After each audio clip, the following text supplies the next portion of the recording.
Okay.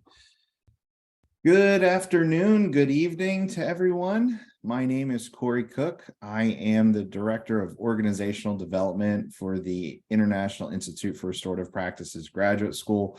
And I am so happy and so excited to be able to present this panel of just amazing human beings to all of you. We're so thankful that you could make it and take time out of your busy day to be part of this work that we're doing. And I really just want to take some time to invite you to embrace the conversation that we're about to get into around driving purpose. We're really going to talk about driving purpose in restorative practices and how restorative practices impact on a unified workplace. And really what we're going to be able to bring to you today from three very different perspectives. We're going to bring you some opportunity to hear about systems thinking, organizational change, and restorative practices in the workplace. And before I turn this over to our panelists, I do want to just take a moment and thank our session sponsor, Design Learning, which was founded by Peter Block in 1980. Design Learning was established to offer workshops based on ideas in his books, including his most well-known works, Flawless Consulting, A Guide to Getting Your Expertise Used in Community, The Structure of Belonging. And since then, the team at Design Learning has delivered training to thousands of people in 35 countries in 5 languages, internally for global companies, in public, open enrollment workshops, and more. Design Learning's vision is to create workplaces and communities that work for common good of all through conversations to consult, convene, and empower. And if you know anything about Peter's work, that's exactly what it does. The work is guided by a belief in an alternative narrative, which values individual choice, accountability, co-creation, and the power of invitation over mandate. In partnering with clients, Design Learning helps to develop new skills to engage teams, invite collaboration, overcome isolation, and deepen connection, especially in a virtual environment. Their structured learning experiences awaken a sense of purpose to create organizations that people believe in and will thrive individually and collectively. Through highly experiential in-person and virtual workshops, consulting and coaching, Design Learning invites opportunities to move towards a more human culture of relatedness and connection, where people learn how to build trusting relationships, get their expertise used, feel a greater sense of belonging, and accept freedom as a pathway to accountability. In addition to running all those workshops, in the first half of this year, Peter Block has 2 new books coming to shelves, including Confronting Our Freedom, Leading a Culture of Chosen Accountability and Belonging, which is going to be released on February 14th, and the 4th edition of Flawless Consulting coming on the shelves April 25th. The latest edition of Flawless Consulting maintains the same tried and trusted practices as previous editions, but it's updated for the new way of working. And you can make your pre-orders available whenever you buy your books. And please take time to visit the Design Learning exhibitor booth and website at designlearning.com to learn more about the wonderful work that they are doing. So once again, thanks to Design Learning for sponsoring this panel. Just a couple of quick housekeeping points. We'd like to encourage you to participate actively in the chat. So when you chat, be sure that you're selecting all panelists and attendees. And if you want to have that private conversation with somebody, you're more than welcome to do that. Remember, we do have closed captions available for this session if you choose to select it. And if you have questions, my colleague and dear friend Claire is going to be helping to moderate the Q&A section. So there's a button there where you can click on that, and you can drop a question in there, so we make sure not to miss any of them. And at the end of this panel, if we have time, we're going to be able to go into those Q&A, into that Q&A section, maybe pull 1 or 2 out and ask those questions to our panelists. So I really hope all of you are going to be able to really enjoy this session. I know I'm just super excited, kind of like a kid in a candy store, to be very honest. So in that situation, we're going to get started. What I'm going to do is I would love to introduce our panelists. First and foremost, I want to start with Kathleen McGoey. And Kathleen, do you want to take a minute or two to introduce yourself to our audience? Yeah, I'd be happy to, Koury. Good evening, good afternoon, good morning to all of you. My name is Kathleen McGoey. I'm joining you from Longmont, Colorado, which is the land of the Ute, Cheyenne, and Arapaho peoples. And a little about me, my path to restorative practices really began in college when I studied in Oaxaca in southern Mexico and saw for the first time with my own eyes the impacts of migration and international development there.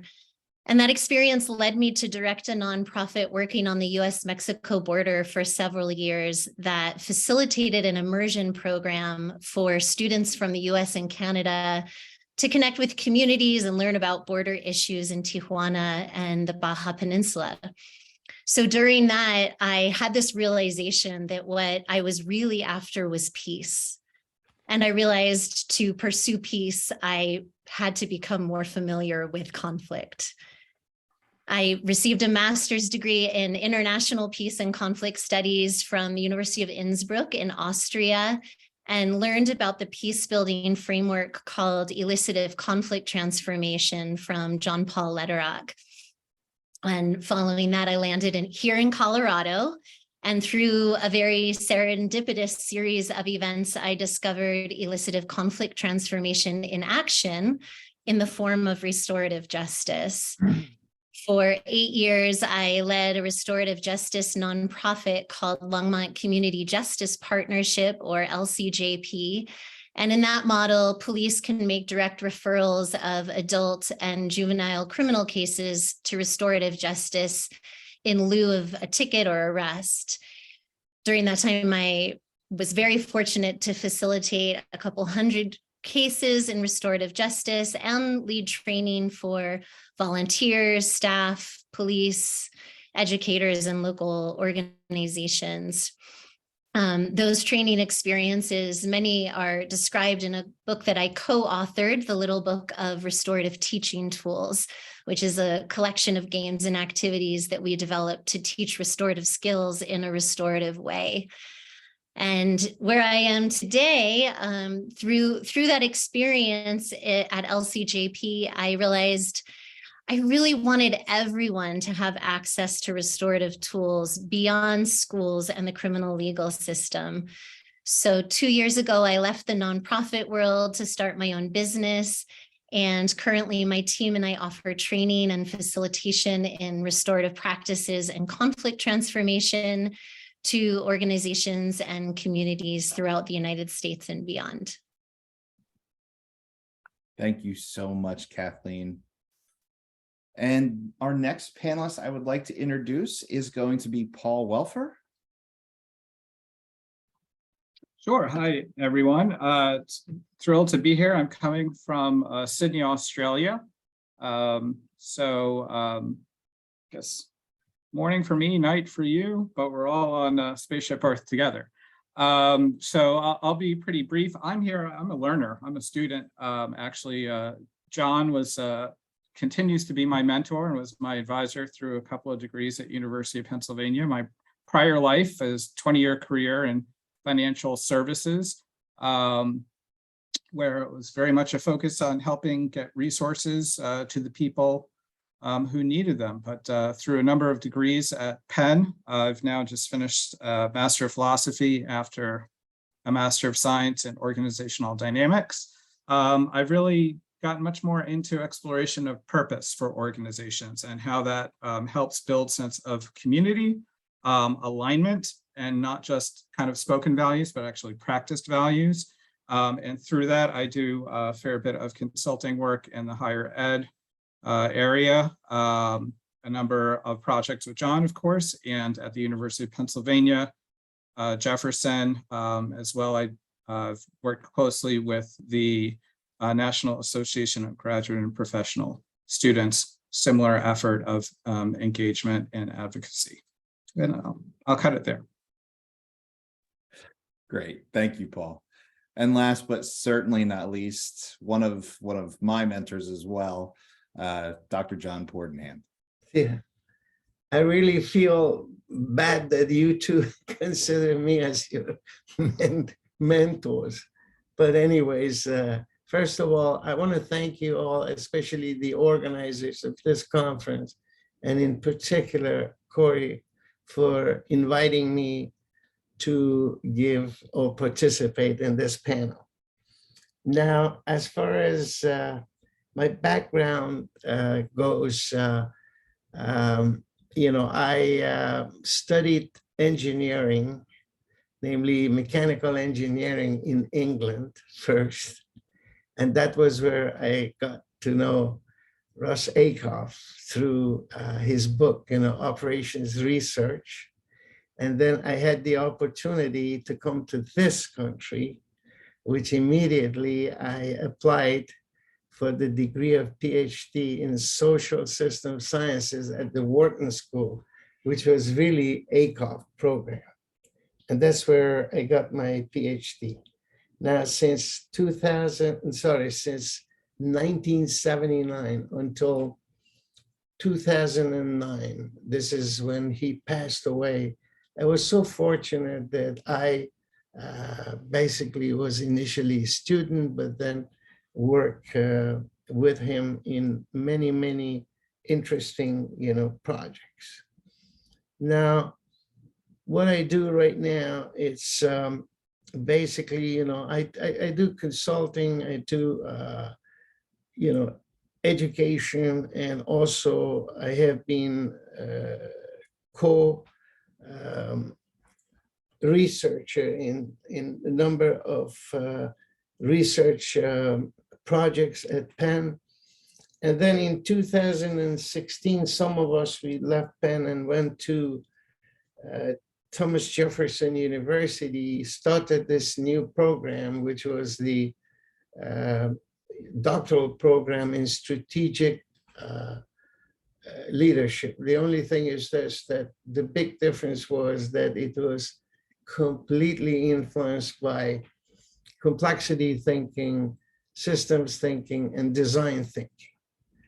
And also, I've been, publishing papers, as well as I got co-authored 2 books, and then we have 1 book that we are working on. I don't know when it's going to finish.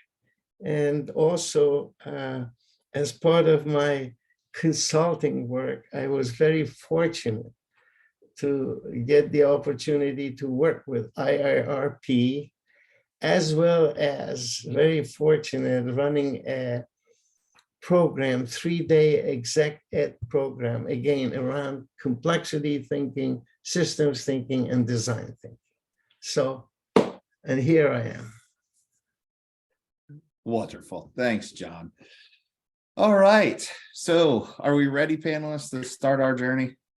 Okay, here we go. So John, I'm going to start off with you, and then I'm going to open up the floor after you've had an opportunity to respond to both Paul and Kathleen.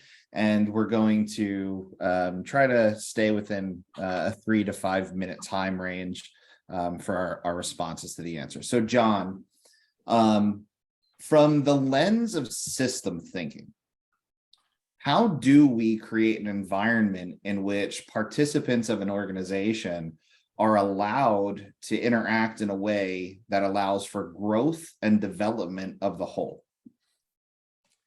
Okay, let me first of all say that, from where I come, we always look at organizations as social systems, systems whose components are human beings, purposeful human beings.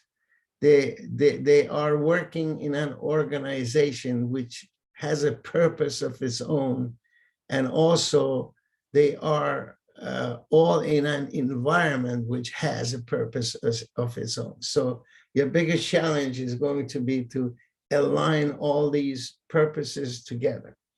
And to do that, you need a sort of a catalytic process. Now, most of the work that I have been doing is been using, in particular, almost all kinds of different methodologies within systems thinking. So, but nevertheless, I have spent most of my work using interactive planning, which is the planning methodology, which I really love it because, you know, it does not require you to predict the future.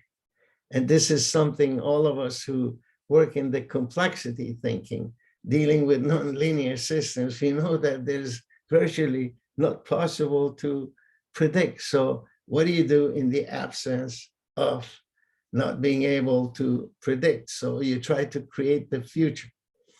Now, the important thing is this, and I've been thinking this past few days, and I always use, you know, I love this analogous thinking. And I was thinking that what would be, you know, the analogy here that might, you know, be something useful. And I was thinking of, like, for instance, the work that was done in, you know, total quality management. Now, I know most of you know that, you know, it started with basically with a different, you know, with a mindset where you would, you know, look at the defects and all that, and then try to go and fix those defects in the products.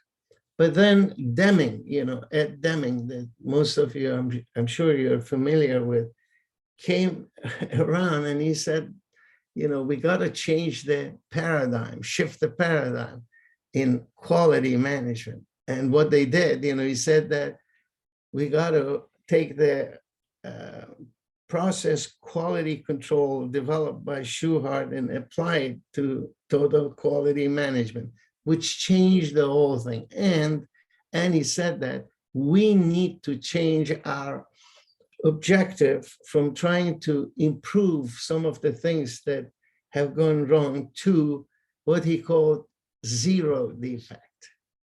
Okay, so I'm now going to pose this, that I like to hear also your views, that what would be the design for an organization, especially, you know, based on the things I told you, complexity thinking, systems thinking, and design thinking, that will have zero conflict. Is it possible? Right? So I've been, you know, thinking about it and contemplating about it, and you know, I'm going to share some of my ideas. But now I think I have consumed 3 minutes. So, you know, I'm sure that we come back to this and I am able to elaborate on it. Especially, I love to talk about the concept of development, because in systems thinking, what we are interested in is the concept of development in an organization rather than growth. Okay, so I'm going to talk about that as well. And okay. Okay. All right. Thank you, John. Sure. So what we're going to do is I'm going to go to Paul next, give Paul a few minutes to respond to number one, John's question, and John's then his secondary question. And then Kathleen, we're going to come to you to hear your thoughts as well. Yeah, so I mean, one of the things I think, not sure if you mentioned it, John, but what I've always found very enjoyable, applicable, and fascinating about interactive planning is this notion of who legitimately participates in the process. And from a standpoint of a lot of consulting and a lot of management deals with experts and expertise. John, I wonder if you could talk a little bit more about how emergent requisite minds aligns with the approach you've taken, and in particular, how that would, okay, so disclosing my bias, how that might further inclusion and participation by people who ultimately need to operate within these systems, whether they're already designed or in the process of being designed. Do you want me to answer that right now, or how are we going to go about this? Yeah, go ahead, John. Go ahead and answer it, and then we'll go to Okay. Kathleen. Basically, after having conversation with you, Koury, I started looking, because your question was what drive, purpose, in the organization and all that. And then I started looking at the whole concept of purpose with the, systems thinking mindset. And it occurred to me that basically you need to apply, what in systems thinking they call the aesthetics function of the design, so that whatever purpose that you develop, of course, when you say you, this is a collective, this is the people within the organization or the community who get together and they, develop a vision that is exciting, purpose which is exciting.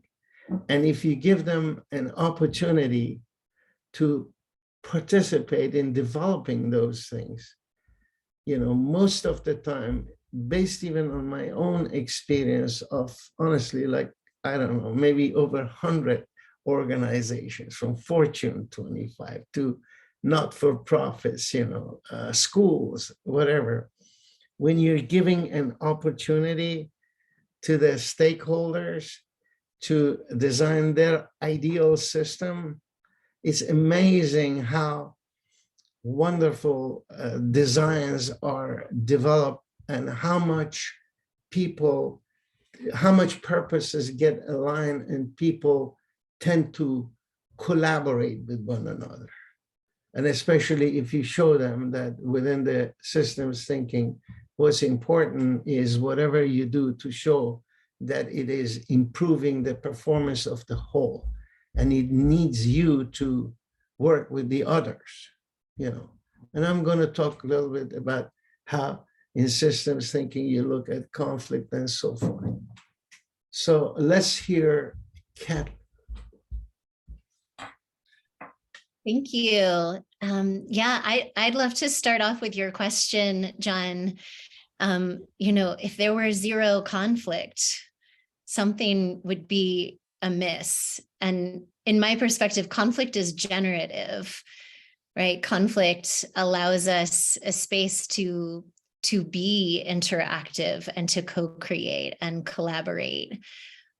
The goal in my mind is exactly that, to be interactive versus be prescriptive about the reality that conflict is always going to come up between individuals or groups when we are working towards some sort of goal or project.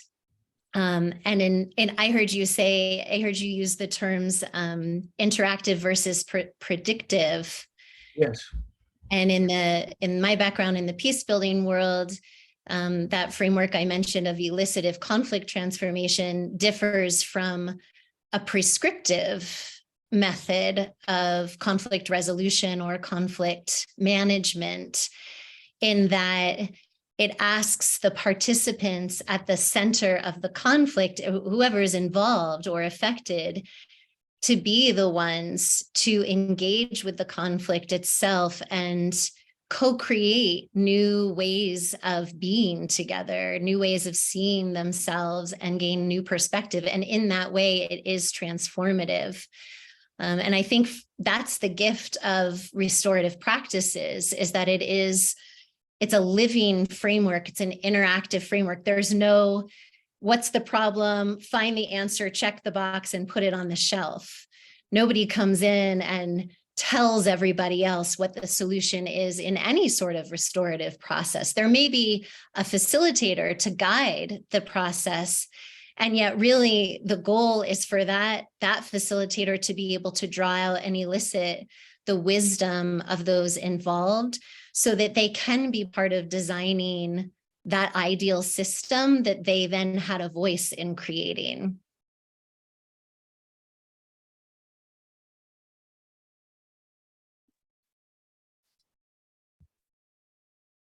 So I first thank you all for your answers and participation on that question. I think what struck me most is being able to take from all the information that was shared and aligning it and thinking that a lot of times when we're dealing with challenges that a lot of us think things in a very linear way. And like Kathleen said, right, we're checking those boxes. We did this, why isn't it working? And to John's point, the complexity of especially work inside social sciences field is so complex because of the human element, that it really, in my opinion, takes multiple approaches, multiple attempts, and just people not giving up on each other, that resiliency that is so critical. So thank you all very much for that go around. Paul, I'm going to come to you for a question, and we're going to then follow up with Kathleen and John. So Paul, again, in keeping in mind what we're talking about, and given the conversation that John kicked off for us, when we look at context around the application of work and the sense of belonging that really is needed by members of the organization, how are equal seats at the table created where they're not a facade and they're actually truly inclusive and representative? Yeah, great question, Koury. And I guess I would start by saying, responding also to Kathleen's comment, that it's contested terrain. It's not static. We'd like to live, maybe some of us would like to live in a world where we had shared standards and values of equity and inclusion, and the door is always open and there's a seat everywhere. But when we look at most of the, I think in corporate, so my background was corporate, pivoted to third sector or nonprofit. What are those decision-making processes? Who came up with those decision processes? Who is advantaged by those decision-making processes, and who necessarily was excluded? And so to me, this comes to some critical system, I'll borrow from John here, critical systems discussions about what kind of emancipatory practices do we have that would allow for the participation of, quote, legitimate stakeholders. And I say that somewhat sarcastically, because I would posit, as I kind of queued up a minute ago, that everyone's legitimate. If you're part of the community, whatever the bounded community may be, whether it's a company, an organization, your department, your neighborhood, your family, everybody deserves to be there. That I start with that. And so when we think about the systems we inherit, they're often coming, Koury, from your, you hinted at it, from a mechanistic worldview, one about structures and hierarchies. And necessarily as information moves up and down those hierarchies, it's lost, it's coveted, it's concentrated, and that's often where you get gaps and potentially conflict. And I don't think conflict need be a bad thing, by the way. I often think of conflict as the delta between desire and reality, right? And then when you talk about a social system, there are a lot of different desires. But hopefully within the community, there's also the emergent shared purpose that John talked about. So just keeping me honest on time, Koury, or keep me on time. I think we often come from a framework of, we think about accountability, but maybe from a mechanistic kind of blame worldview. And I would encourage people to try more of a systems lens, in that we're dealing with loops, feedback loops. I opened by saying I'm a learner and a student. I kind of feel like as long as you're living, you're learning. And so what are the feedback loops that your community or your organization has, such that it encourages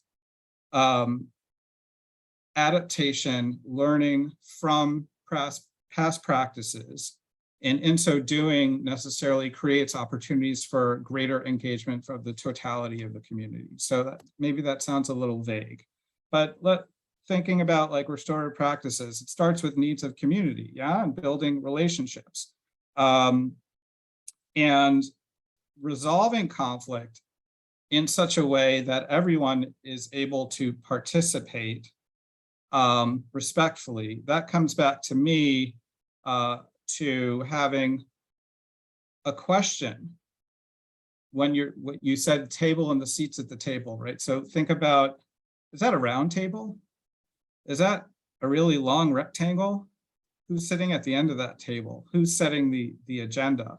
I guess my comment would be, if we truly have developing organizations, not just growing organizations, if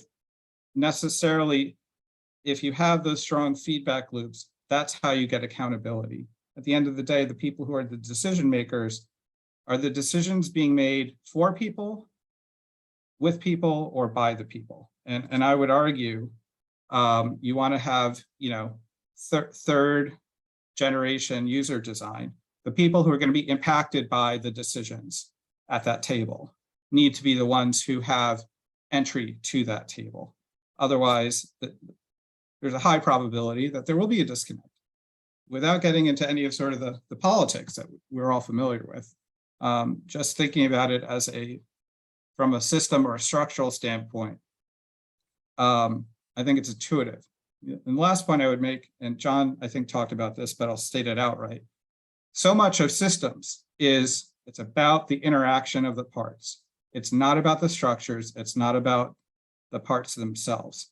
And to me, that aligns perfectly with discussions of restorative practices, because it's all about the relationships necessarily. And collectively, we always say it, right? Some of the parts, the whole exceeds some of the parts, the needs of the community, that aligns. Did I answer the question? You guys tear it apart. Maybe I dodged the question. I had stuff I wanted to say. I don't think so, Paul. Thank you very much. I'm going to pass it to Kathleen. Yeah, thank you so much. So much food for thought there, Paul. I appreciate that. And I think where I'll go with this is landing some of those inquiries that you're pitching to us in some of my experiences working with organizations that are utilizing restorative practices to respond to some of the challenges and needs that you're naming.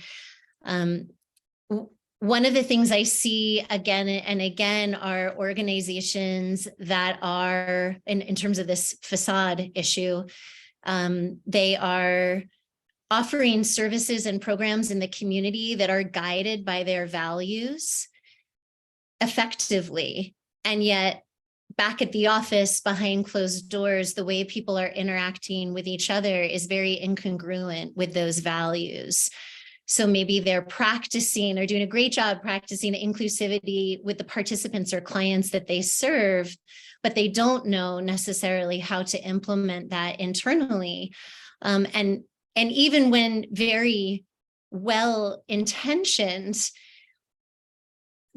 the assumptions that are made because we're an organization that practices belonging, justice, equity, inclusion, if those things are incongruent, there is serious harm that can occur to the people who are being affected by that incongruence.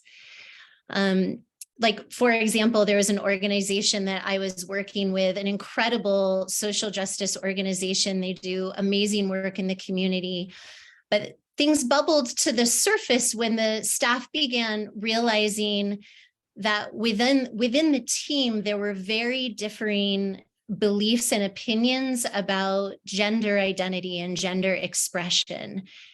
And it came up in a way that caused hurt and harm because it surprised people. Like, we say we're like this, but actually we're like that, and we're not on the same page here.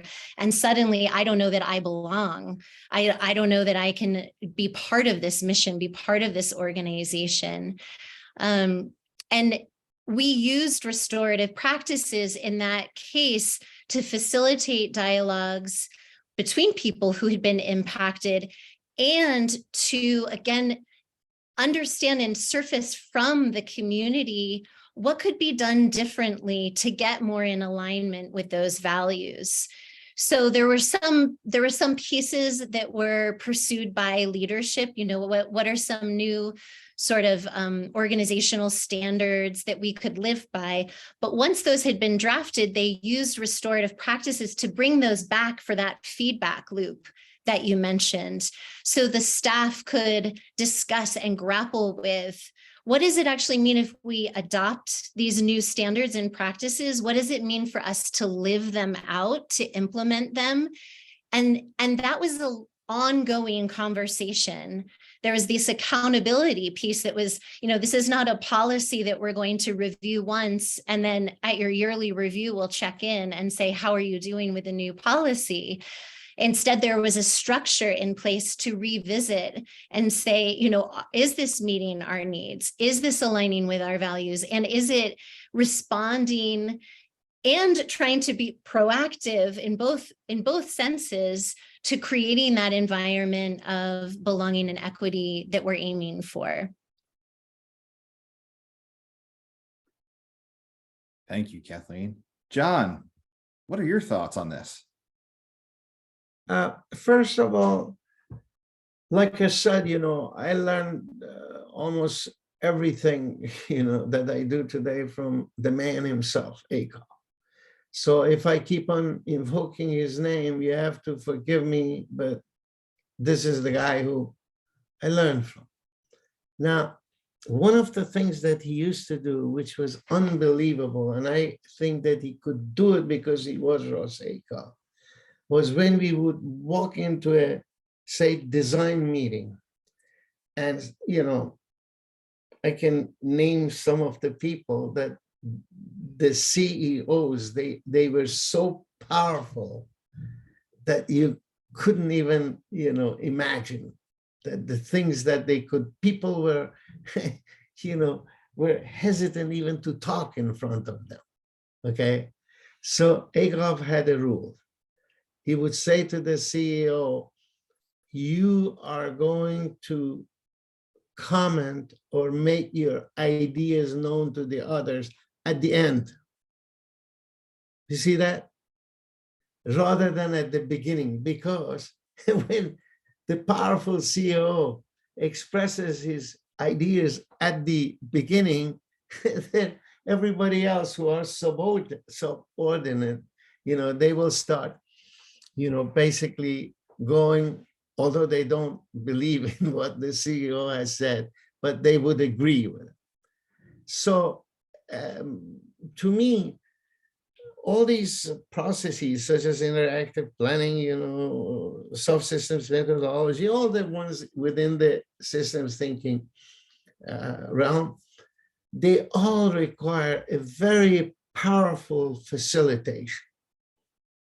You know, facilitator plays an incredible role. Like, he was the master of creating consensus, because that's what you need, right? Consensus. And a lot of times when there was a, you know, like a, you know, sort of not too much agreement among two parties, he would say that, you know, okay, you guys cannot decide for yourselves, I'm going to do it. And then everybody says, no, it's all right, we'll work it out. So, you know, the role of facilitator is really very, very important in these kinds of, in this kind of work. Now, the other thing is, you know, I really think that, and again, he always used to say that always try to put people into the decision-making mode. And I used to ask Ross why. He would say that because it's only in the decision-making mode that people reveal their values. You get that? And Kathleen, you alluded to something which you know that Chris Argyris and Donald Shawn are very famous for, which is theory in use. Theory in use and espoused theory versus theory in use, meaning that most of the time, people preach something, but they don't do it. And a good example was when we were doing work, again, it was a Fortune 25 Canada, that we gave I think it was 57 of the executives, we gave them a questionnaire. One of the questions was that, what do you think is the most significant and important asset in your organization? Guess what? 57 of them said that are people. Then we played the trick. The eighth question said that, supposing that you were given $100 million, because it was a $15 billion company. If you were given $100 million discretionary, where would you spend it? Guess what? Not one of them said on the people. It was all buying, the new factory or doing this. So, I don't know whether you guys agree with me or not, but going back, I think that much of these things could be managed in the process if you have a first-rate facilitator. Thank you very much, John. And, my thinking and in addition to this conversation, really connecting it back into the idea of that equality, that true identification of that inclusive and representative approach. If we do not have a real facilitator, somebody who understands how to navigate people and their needs, they could be the best skilled speaker in the entire world, but if they can't navigate the people in the room, there's going to be a loss and there's going to be harm and people will leave. And that's a really big piece that I took away from that. Thank you all very much for that round of questions. Okay. I lost there it is. Okay. Sorry. All right, Kathleen, I'm going to start off with you this time. So, Kathleen, I'm actually, this is a really large thing to unpack here. So it's basically two questions. So I'm going to ask one question, give you an opportunity to respond. Then I'll ask the second question, give you the opportunity to respond. And then I'm going to go to John and Paul to give them some time to respond to both, if that works. Okay. All right. So Kathleen, so in thinking about our prior discussions, when we are attempting to build a workplace that is restorative in its nature and its function, and that cares for the employees as well as the client or clients, what does that look like from your perspective? Thanks for breaking that down, Koury. Yeah, so it can look like many different things. And what I'll share from the lens of what's possible through restorative practices to create that alignment of being restorative in nature, I'll emphasize three things. One is a place and a space that allows for complexity to exist and that allows discomfort to be present. When complexity and conflict are present, it can be uncomfortable. I saw somebody writing about challenging power dynamics, especially for folks from marginalized communities. And there's an element there that is going to be uncomfortable for people who are used to, being in a position where they haven't been confronted, to look at their biases and look at their assumptions and take ownership of those. So I think that complexity, in addition to creating room for, inherently in complexity, that means differing opinions and beliefs can be shared in a way that doesn't focus on either or the zero-sum game, which is the trap that this country seems to have fallen into, right? my opinion can't coexist with yours. One of us has to win, which means the other one has to lose. On the other hand, in a restorative environment, we figure out how to hold multiple truths and allow for complexity to be voiced.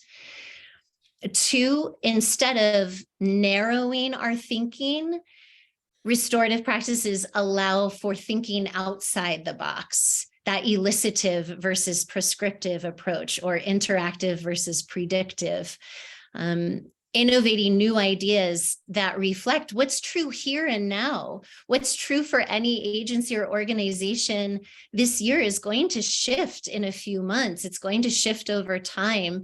And we want to engage with the people present, the stakeholders that Paul mentioned as well, about what's needed in the moment, not in a dynamic way, instead of relying on outdated prescriptive policy or external experts to tell us what to do. And third, I would say, ideally, restorative practices allow us to get out of the habit of being reactive to problems. They give us tools to be responsive, which is important.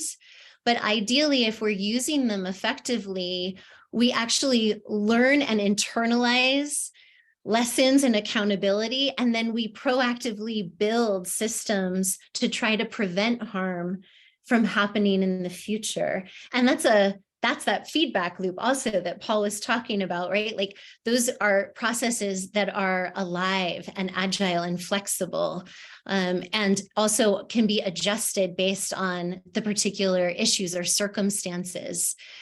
So I have another thought, but I'll pause there because I know that there's a part 2 to the question. Awesome. So yeah, my mind is already spinning. So this is awesome, Kathleen. Thank you.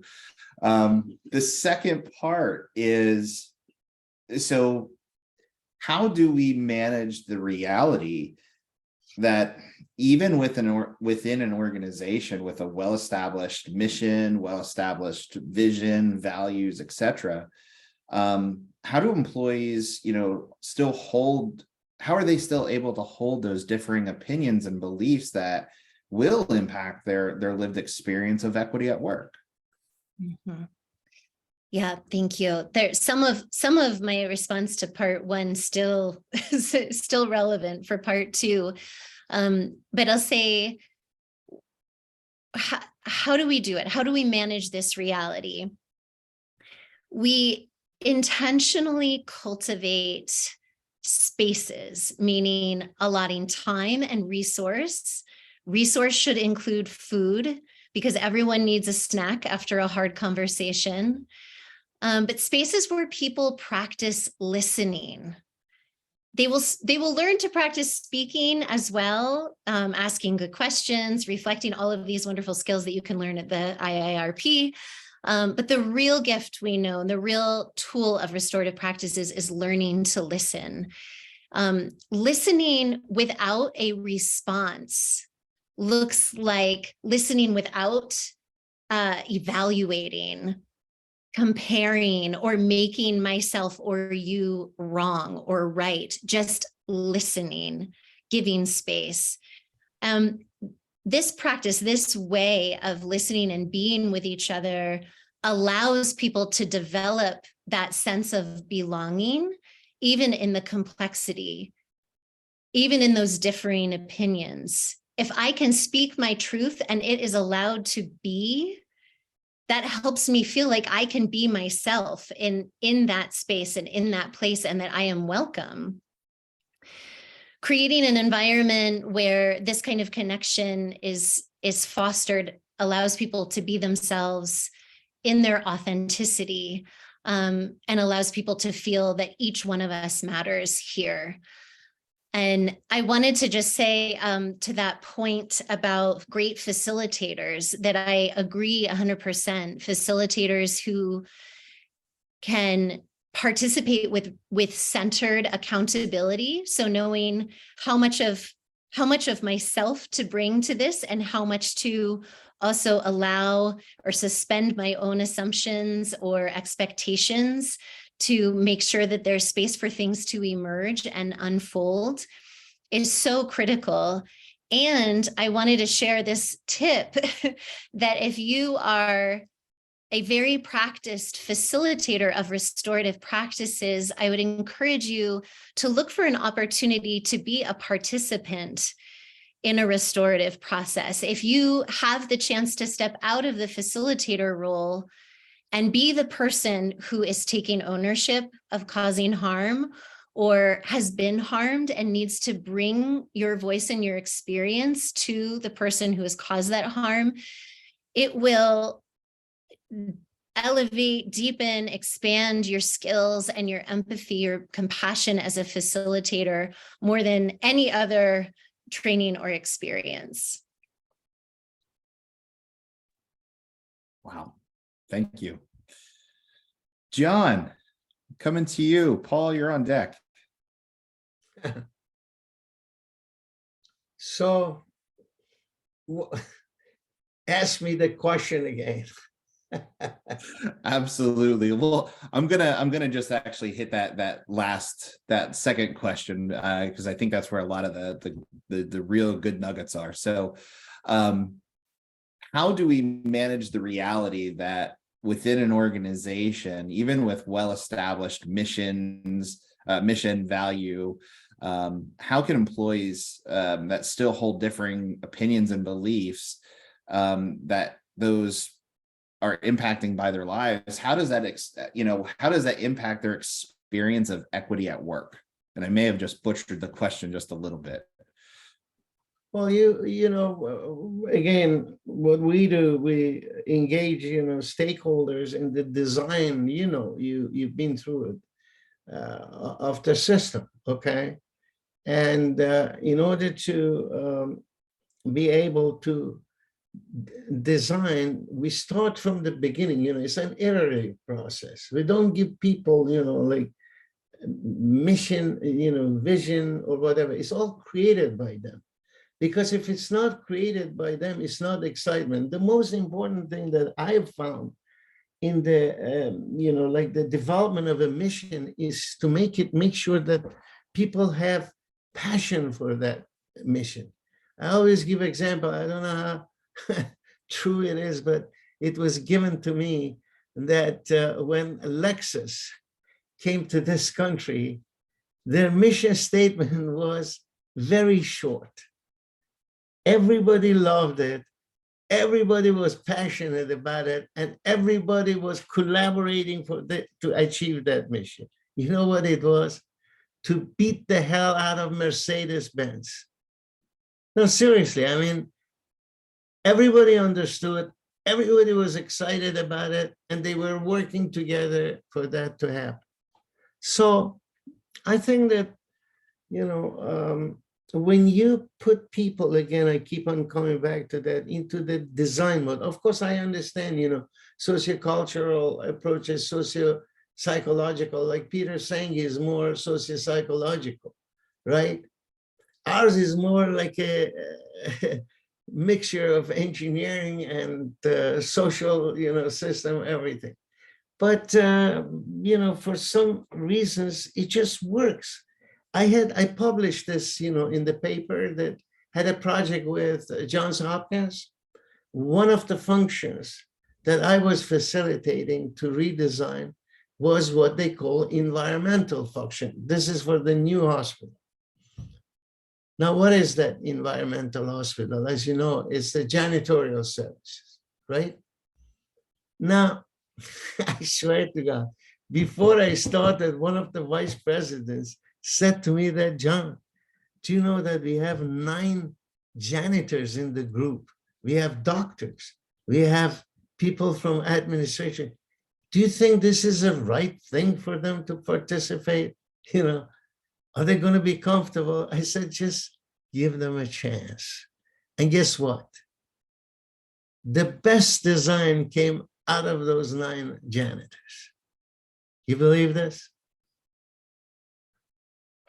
It really is amazing. You give people the opportunity to participate. And I keep on saying, design because design is really synonymous with decision making.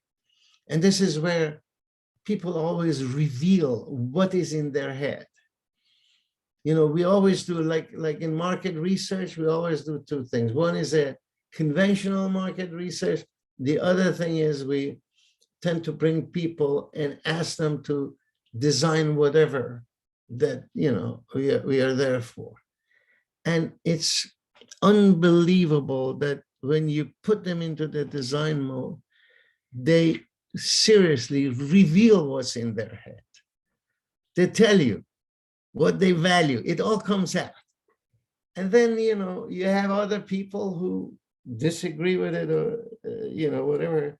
And this is where you tend to use techniques, you know, like Acuff always used consensus, right? Or we had situations where truly there was a huge disagreement between two parties. And you know what his solution was? Folks, we can experiment some of these things. But a priori, you have to say that what is going to be acceptable to you. Once the experiment is carried out, then, sorry, you have to, you know, agree to it and adhere and do it. So to me, you know, and Koury, you know, that it's very important for people to understand, you know, complexity thinking, this complexity that we are confronted with. It's very important to be able to exercise, you know, systems thinking and also design thinking. Just one last thing. I read this actually today.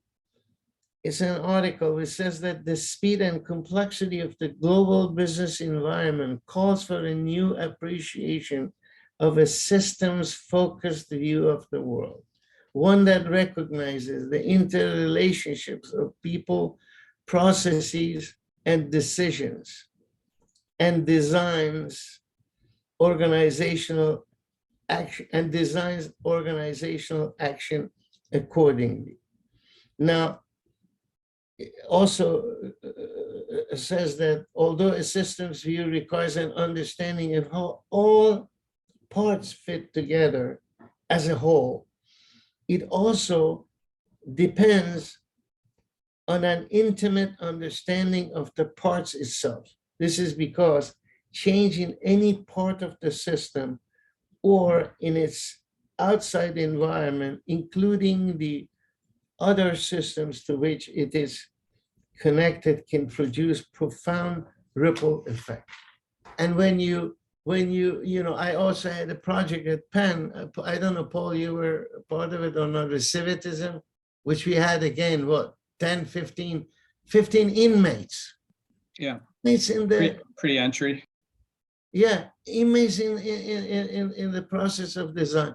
I mean, Kathleen, the whole behavior was changed.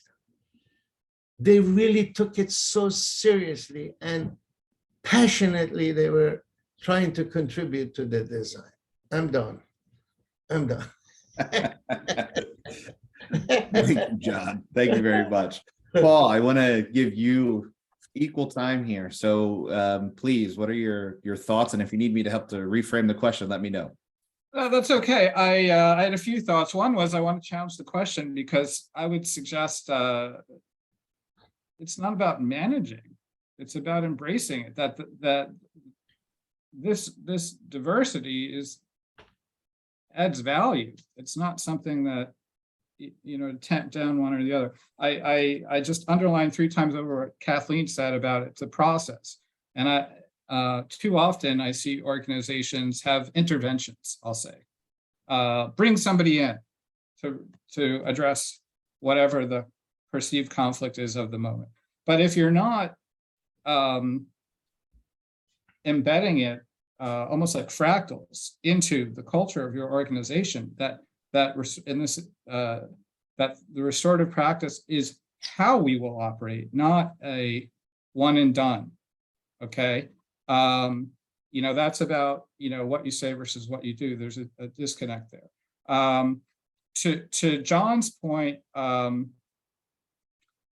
participatory practices, right? Akoff used to talk about this all the time. Whether it is, I just get back to spend more time on the why. If you talk about where you've come from and what you as part of a community are trying to achieve, which will hopefully contribute to your individual fulfillment as well as the development, the organizational development, short-term, long-term. Having the people in that room talk about that. I said standards earlier, but basically the rules of the road. What is it that everyone expects? I'm not sure who mentioned it. Maybe John talked a little bit about. And part of that, oh yes, when you're going to pilot something, it doesn't have to be one or the other. You could try both. Fail early, fail often, fail small. Learn from that. But ahead of time, come to consensus on what's the outcome, not the output, but the outcome or the KPIs, the definition of success for whatever you're going after ahead of time. I think that helps to some extent push back against, redefining things after the fact, which tends to support whatever power structures there were. Sometimes people look for the data after the decision has been made instead of a true exploratory practice. Yeah, expectation, clarity, exactly. And maybe I said it already there, but I would say to the folks in the room who come from a different place, to have not just give, the language, give people an opportunity still sounds to me like imposition. Still, it's coming from a framework of there's a grant.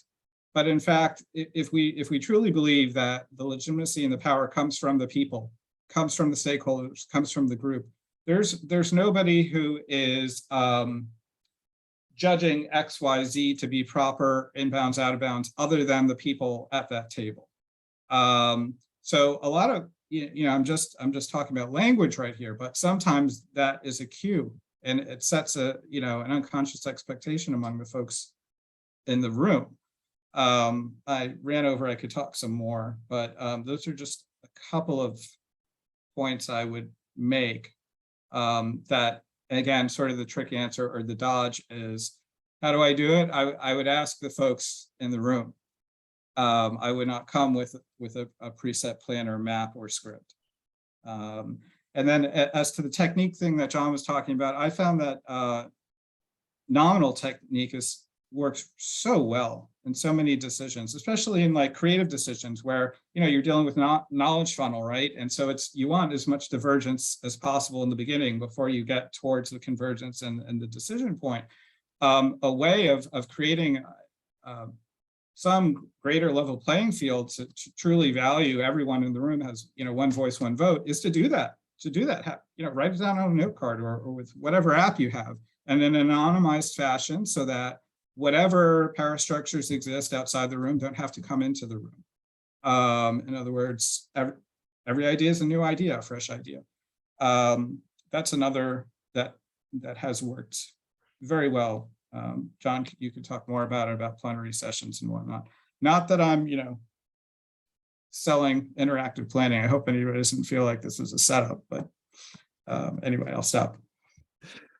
Well, thank you, Paul. And this whole conversation really speaks to me about quantum management theory, where we're thinking about a system from that holistic lens, and really thinking about how human systems function best when they're managed, embraced, structured to function like natural biological systems. So when we have that feedback loop that we keep talking about, and we have all of those principles that restorative practices provide systems to embrace the diversity, to embrace all that creativity, that really, I think, aligns with a lot of the vision that all of you are really sharing here tonight. And I thank you all so very much for that.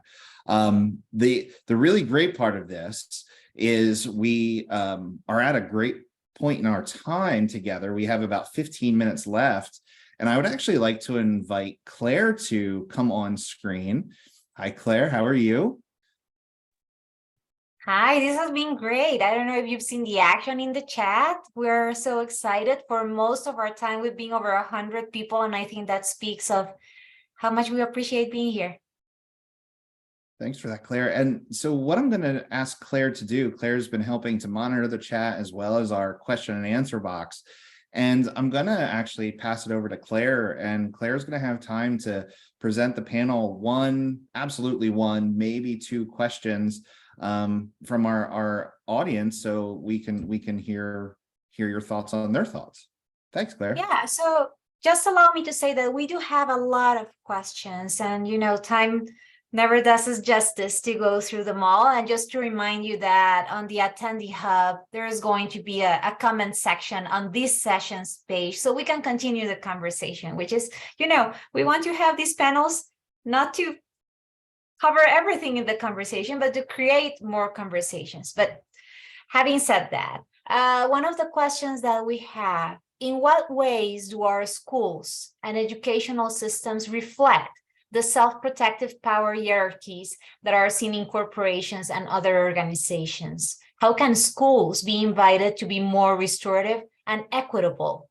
I'm thinking, says the person, of how paraeducators, teacher assistants in the US don't receive a living wage, while administrators enjoy benefits that are 5 times greater. Nevertheless, we are all valued members of the same team. So I'll leave you with that. And if we have time, we can go with other.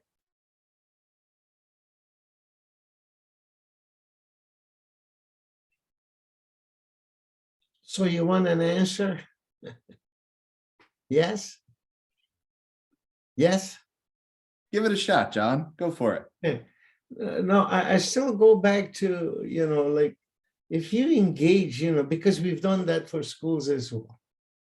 If you engage, like the stakeholders within the school in the redesign, rethinking of the school, because remember, when you do design always comes with a whole bunch of specifications, right?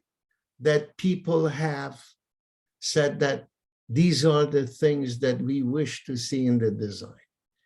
And then designers are challenged to try to come up with a design that answers those, or satisfies those specifications. Again, I give example from, you will forgive me, from engineering, but I don't know whether you know the story of Mazda. Mazda Miata was basically created for the women market. And when they asked the women, what is it that they like in a sports car? A couple of things that I always remember. One was they wanted the looks to be old and new, which Mazda was that.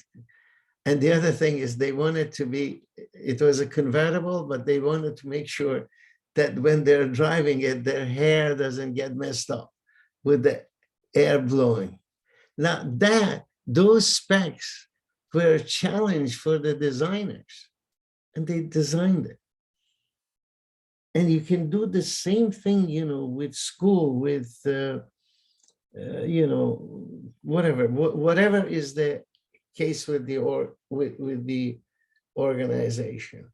So that's my recommendation. And I honestly have, experience and have seen incredible results coming out of it. And lastly, I just remember, when you talk about conflict within interactive planning, Koury, if you remember, there is a whole process of mess formulation, right? In mess formulation, there are certain, 3 or 4 activities that you have to do, and then you put the whole thing together to give the status of the system. One of the things, if you recall, is called, which deals, with conflicts, is a is to show what are the things that they are impeding the development of the system. And usually you show that it's conflict. Now, it's unbelievable. In big organizations, a lot of time conflict is between two different functions. Okay, like for instance, in Chrysler, we did work with one of their factories, and the conflict was between the manufacturing and marketing, which was really bringing down the whole organization. So the question was, how do you resolve that? So it's, I keep on, and Paul, coming back, because we've seen so much good coming out of this. And the other thing about interactive planning, it allows you what is right now everybody calls for, which is agility in thinking. Agility in thinking.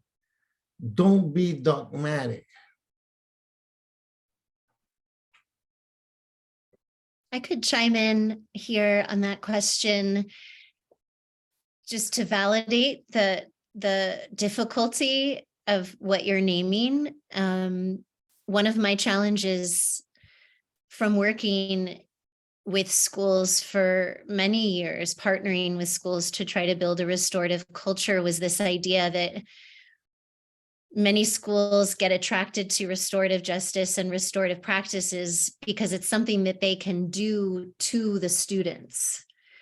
Like, oh, come fix our students, fix our school with these brilliant restorative things that we're hearing about, that are new and sexy. And we want to fix our school with these magic wands.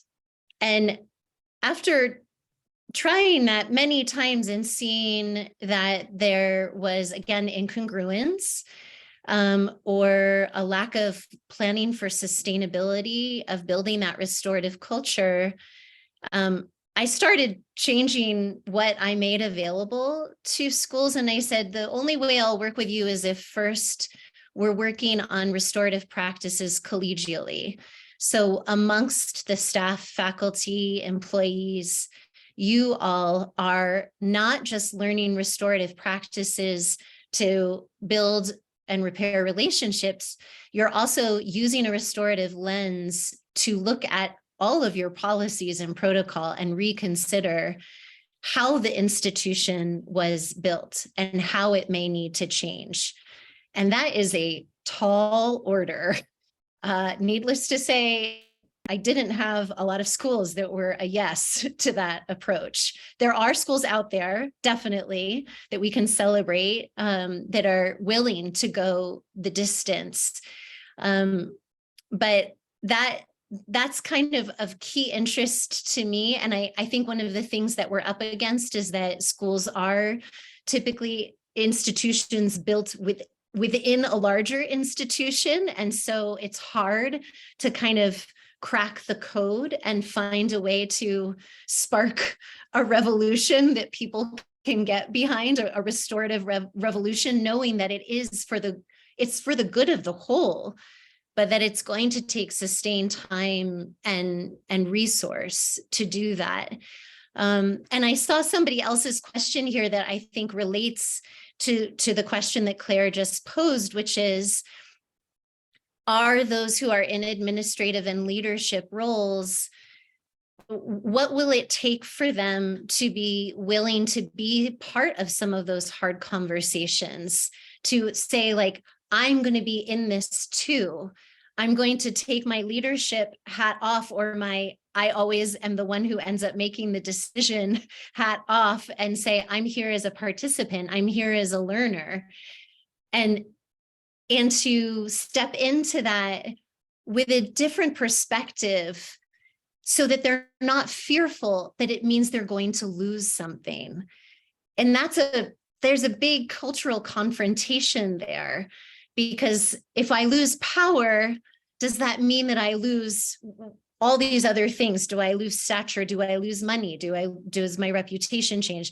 And so I think it's a great question. It's a big question about how do we gradually build people's willingness and invite them in a way that's respectful to lean into that discomfort again, and to acknowledge that actually there are ways that we can re-envision new structures and new formats for how we're working together that don't sustain those inequitable hierarchies.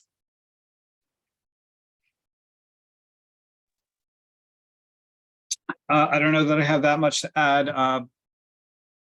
I think the question was, how do schools replicate? In every way is kind of the short answer there, right? I mean, if you're talking about secondary education, elementary and secondary, it's very much built on a mechanistic industrial factory model that focuses on outputs or used to, at any rate. I think maybe it's a little less to the test these days. But yeah, trying to fix something. That language, John, probably this resonates with you, right? That sounds like solve. But what we're trying to do is reinvent, co-create, redesign, dissolve, right? So what are the underlying seeds of destruction that are built into the structure of the existing system, and expose those towards breaking away. Otherwise, it will just keep. I don't know why. What is that? The misapplied to Einstein. I don't think it was Einstein, right? Definition of insanity: doing the same thing over and over again, expecting a different outcome. It's I think, to a large extent, engaging the broader community of stakeholders in those redesign sessions is the necessary change that mitigates against simply recreating the same structures and therefore barriers and inequities and hierarchies, etc. Yeah. But also, Paul, I think that if you like in our case, we do these mass formulations or situational, analysis awareness, that we project what will happen to the organization if they didn't change. Okay, so you show them. I mean, we did with, for instance, Boeing C-17, it was obvious that there's no business for that plane. But again, the interesting thing is this: although you show that to some people that, hey guys, you have an opportunity to recreate yourself. You've got so much talent here. Do something else. They still want to, continue with what they're doing. But of course, there are others who totally understand that you have to change. And change, they say, usually comes about in two ways. One, as a result of dissatisfaction with the current, and two, when you have an exciting, you show exciting future. Okay, meaning that people, they love to get an opportunity to change themselves to get to that beautiful future. Koury, okay? Absolutely okay.